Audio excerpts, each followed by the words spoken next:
Somewhere on the highway leading into Richfield, Ohio, on the morning of May 17th, 1992, someone had planted a handmade cardboard sign on the side of the road.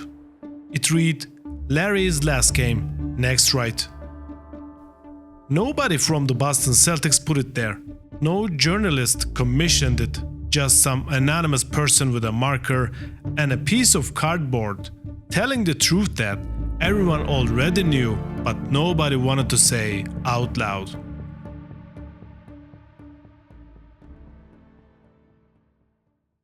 Larry Bird was 35 years old.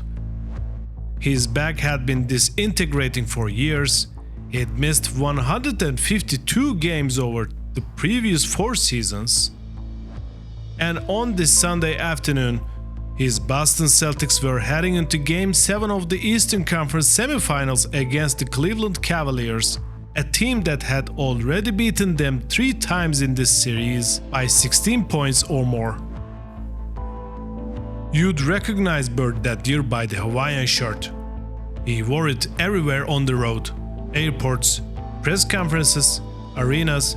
It became his unofficial uniform for the 1991-92 season, the one he spent mostly in the training room, in the pool, doing laps instead of practicing, trying to hold his body together long enough to do this one more time.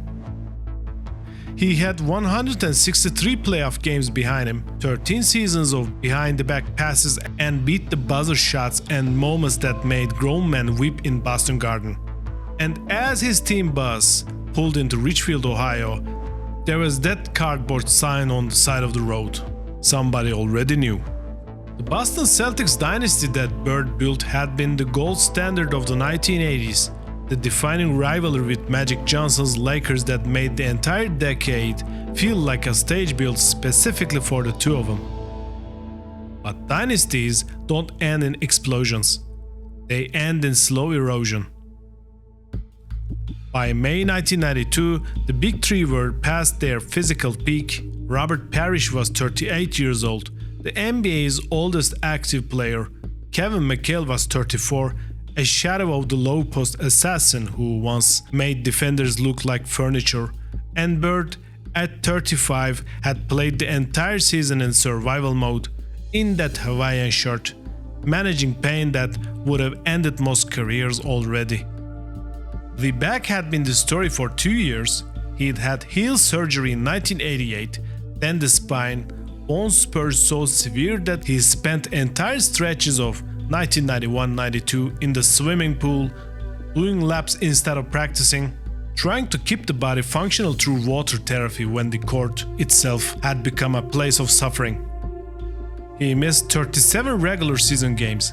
When he did play, you could see it in how he moved, still brilliant, still reading the game better than almost anyone alive, but slower, more deliberate, a grand piano being moved by hand, one careful step at a time. And yet, Boston was 17-3 in playoffs, in playoff game 7s all time, 6-1 in the Bird era. If there was one thing the Celtics knew how to do, it was win the deciding game, history, tradition, Celtic pride. That was the armor they wore into Richfield. It would not be enough. Here's what people forget about this story. The Cleveland Cavaliers weren't just a plot device in Larry Bird's final chapter. They were genuinely a great basketball team in the process of becoming something real.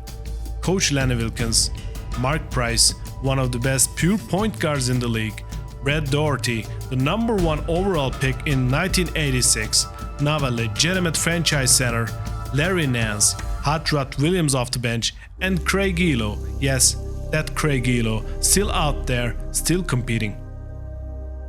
They'd won 57 games that regular season, a franchise record.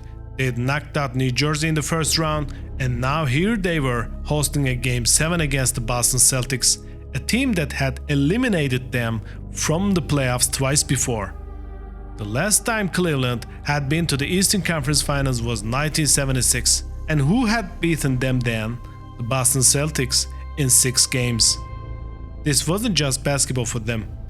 This was 16 years of organizational frustration, of mismanagement and injuries, of rebuilding in the shadow of a franchise that had embarrassed you on the biggest stage. Cleveland was ready. The Celtics were old. We've been coming of age all year long, not just today. It has been a steady growth process. Lenny Wilkens, Cavs head coach. 20,000 fans packed into the Coliseum that Sunday afternoon. The question was whether Boston had anything left. The answer came on the very first possession. Robert Parish received the ball and dribbled it directly off his own foot. That was possession 1, the very first moment of the biggest game of the season. Chris Ford, the Celtics head coach, was asked after the game when he knew his team didn't have it. First pass maybe. When Chief bounced it off his foot, it was early. It was early and it got worse fast. The Cavaliers shot 73% in the first quarter. 73%.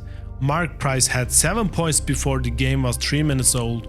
Brad Daugherty, who Cleveland had targeted specifically to re-establish after being held to 12 in Boston's 31-point Game 6 blowout.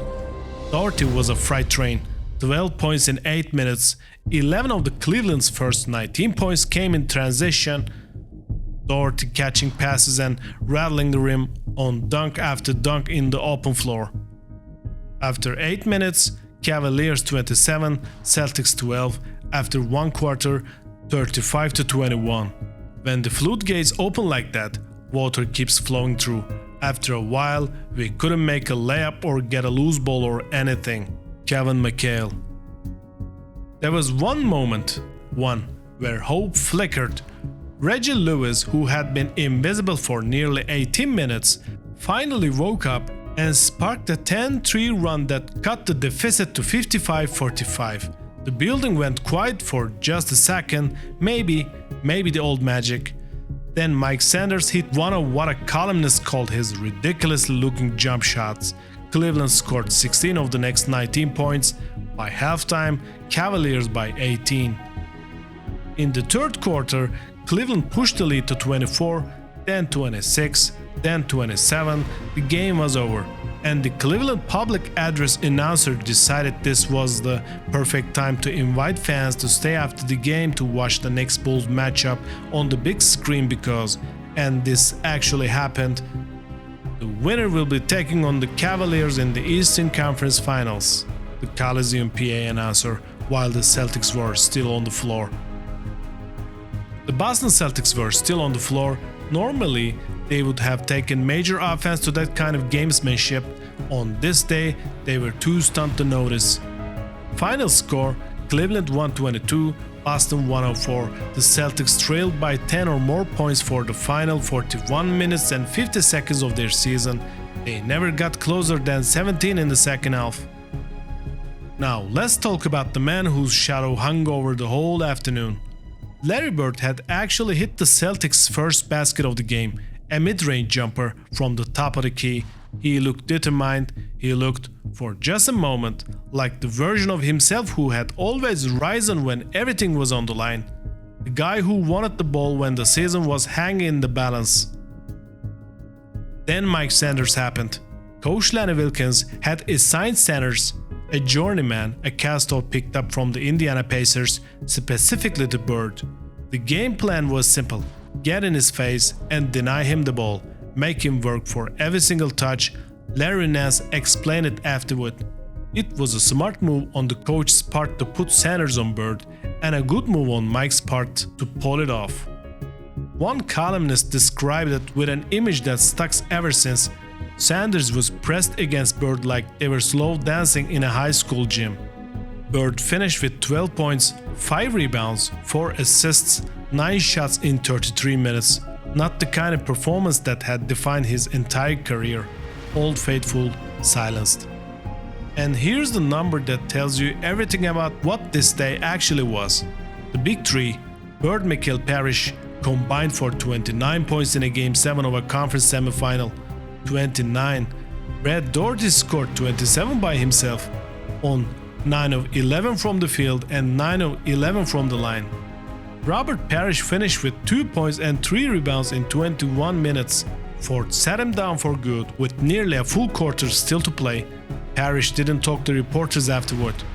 In the fourth quarter, the three greatest players in Celtics history since Bill Russell sat on the bench together in their green warm-up jackets, the crowd was chanting something.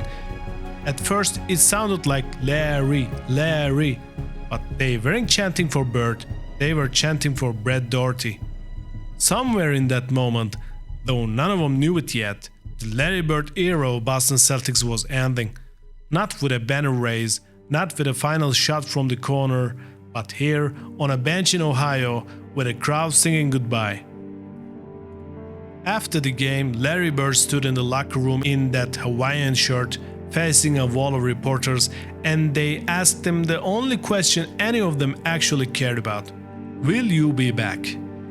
I will let you know in September. Just leave your phone numbers in a box. They asked again, different wording. I told you, September. Someone rephrased it. Will you be back if you feel the way you do right now? I can answer that very easily, but I will wait until September. He had 2 years and $10 million left on his contract.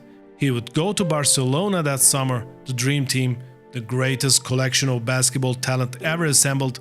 He would play in the Olympics. He would be Larry Bird one more time on Bird's stage. But he would never play another NBA game. His most memorable line from that press conference wasn't about his future, it was about his pool. He spent the entire season doing laps in it, trying to rehabilitate his back. Every reporter in that room knew it. I am going to go home, fill the pool up with dirt, and plant some flowers. He walked out of Coliseum that afternoon to rousing ovation from hundreds of Cavaliers fans gathered outside. One columnist wrote, "Everybody loves a living legend, especially when he loses valiantly to the home team." That September, Bird called a press conference in Boston. His back had left him no choice. He was 35 years old. He was done. He never said goodbye from the Garden. He never got the ceremonial last game, the tribute night, the final curtain call in front of his own crowd. His last game was a 122-104 blowout loss in Richfield, Ohio, in a building full of people cheering for the other team. Somewhere on that highway into Richfield, the person who made that cardboard sign had been right all along. Larry Bird's last game was Game 7 of the 1992 Eastern Conference Semifinals. He finished with 12 points. That was the end of something that can never be rebuilt. Something that only happens once, the Big Three, the green parquet, the 3 championships, the decade of dominance, and a side on the side of a highway in Ohio that already knew